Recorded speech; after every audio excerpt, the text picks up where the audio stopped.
Aujourd'hui,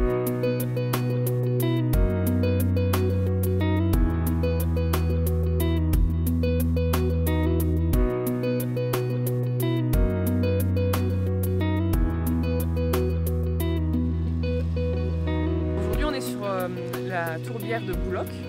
C'est un chantier qu'on mène en partenariat avec les carriers de Midi-Pyrénées. On va restaurer la tourbière, donc plusieurs pans. On va tout d'abord enlever les ligneux qui sont à l'intérieur de la tourbière pour éviter le refermement de ce site, créer des accès et des chemins pour faire de la tourbière un site pédagogique. Le chantier en soi, c'est une demande de la fédération départementale qui associe depuis 8 ans maintenant et qui avait un plan d'action pour la restauration de ce site sur le long terme. Parallèlement, la fédération régionale souhaitait vraiment faire le lien entre carriers et chasseurs.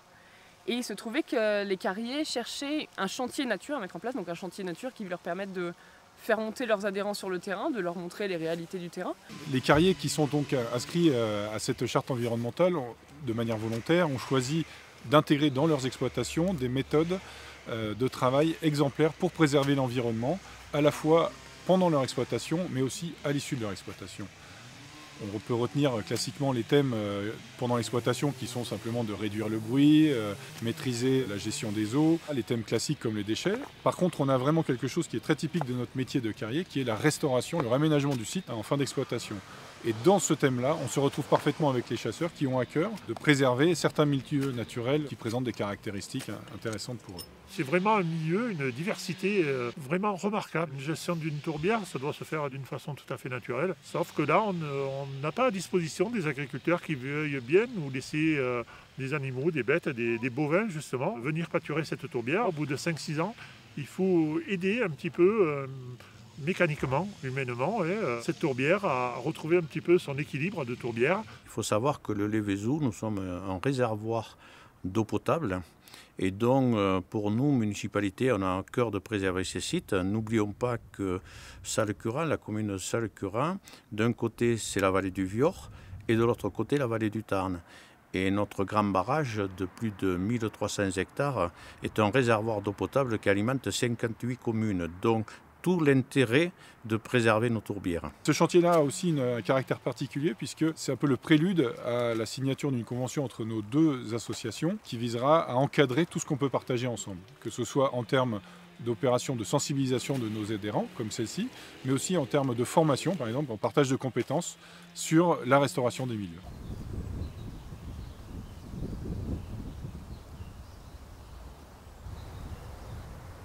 On est sur un site de à peu près de 40 hectares sur le Vernet en Haute-Garonne dans la vallée de l'Ariège. À l'époque, il n'y avait pas beaucoup de plans d'eau dans le secteur et c'était une très bonne zone d'halte migratoire et de reproduction. Et donc en 86, c'est comme ça que la fondation a acheté ça et que la fédération en est devenue le gestionnaire, c'est-à-dire qu'il donne les conseils d'aménagement, de gestion pour que le site soit dans l'état qu'il est aujourd'hui. Aujourd'hui, si on est là, en fait, c'est pour se retrouver autour de la thématique de réaménagement des milieux naturels et en particulier du milieu des zones humides. C'est pour ça d'ailleurs que si on signe cette convention, aujourd'hui, c'est dans le cadre des journées mondiales des zones humides, des journées qui viennent porter la lumière sur la convention Ramsar qui a été signée en 1971 sur ce sujet. Et donc cette convention-là, elle vient après 30 ans d'un partenariat très fort entre les chasseurs et les carriers. Elle va nous permettre de poser tous ces sujets d'échange dans un cadre. On a souhaité le mettre en place pour donner encore plus de chances à ces échanges de se produire et surtout d'aboutir à des thèmes concrets de collaboration qui vont nous permettre de faire fructifier ces savoir-faire et de les développer encore plus. Il y a autant d'enjeux par rapport à l'eau parce qu'on est dans un contexte où il faut bien voir que historiquement les milieux humides ont fortement régressé pour un certain nombre d'usages des territoires, des sols, effectivement des opérations de drainage, de rectification des cours d'eau ont été réalisées dans un but de soutien des activités économiques qui ont fait que progressivement les zones humides fonctionnelles ont disparu de notre paysage. Et donc aujourd'hui, il faut vraiment tirer parti de toutes les initiatives pour reconquérir ces espaces fonctionnels. discuter, communiquer avec les riverains autour.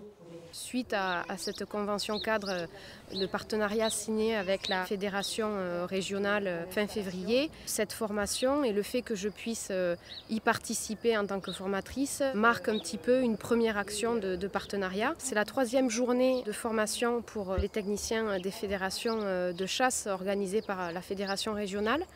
Et aujourd'hui, donc moi j'interviens dans le cadre des carrières, la profession des carriers, pour expliquer aux techniciens les différents réaménagements qu'il peut y avoir sur des carrières, des gravières et le rôle qu'ils peuvent avoir à aider les exploitants de granulats dans leur remise en état des sites. Nous sommes avant tout carriers, pouvoir donner des trajectoires écologiques bien définies et différentes, avec des profils de berge, avec des altimétries différentes, des pentes différentes. Tout simplement, nous n'y avions pas travaillé précédemment, plus par méconnaissance que par volonté de ne pas faire.